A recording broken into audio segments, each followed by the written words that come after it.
আসসালামু আলাইকুম রহমতুল্লাহি ওয়া বারাকাতুহু। আমি ইউনুস আরমানস বাংলাদেশ বৃহত্তর শরণার্থী শিবির থেকে বলতেছি। আপনারা জানেন রোহিঙ্গা শরণার্থীরা আগে $12 করে পেত WFP থেকে।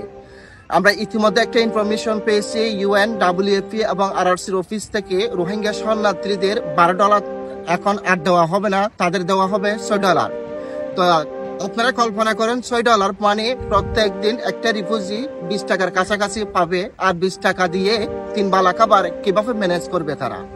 রোহিঙ্গা শরণার্থীরা ক্যাম্পের ভিতর কাজ করার কোনো সুযোগ নেই এবং ক্যাম্পের বাইরে যাওয়ার কোনো অনুমতি নেই বাংলাদেশ সরকারের কাছ থেকে।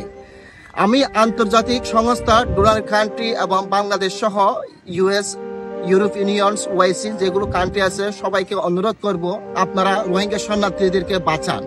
কারণ রোহিঙ্গা শরণার্থী $6 তারা তাদের জীবনযাপন চলবে না এই শরণার্থী ক্যাম্পে।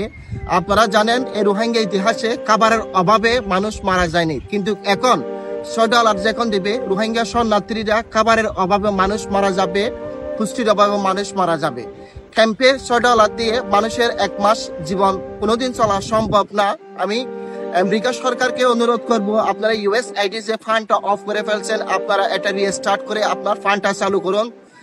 আমি বর্তমান প্রেসিডেন্ট ডোনাল্ড ট্রাম্পকে অনুরোধ করবে আপনি যে $1 ট্রিলিয়ন বিশ্বের মধ্যে যুদ্ধের জন্য আপনি ব্যবহার করতে পারেন, এই যুদ্ধের জন্য ব্যবহার না করে আপনি নির্যাতিত, নিপীড়িত, অসহায় মানুষের জীবন বাঁচানোর জন্য অনলি $বিলিয়ন আপনি দান করুন। এ বাংলাদেশ রোহিঙ্গা শরণার্থী শিবিরে আপনি যদি $1 ট্রিলিয়ন যুদ্ধের জন্য ব্যবহার করতে পারেন, তাহলে মানুষ বাঁচানোর জন্য আপনি $1 মিলিয়ন কেন ব্যবহার করতে পারবেন না? আমেরিকার প্রেসিডেন্টের কাছে আমার সে প্রশ্ন থাকবে।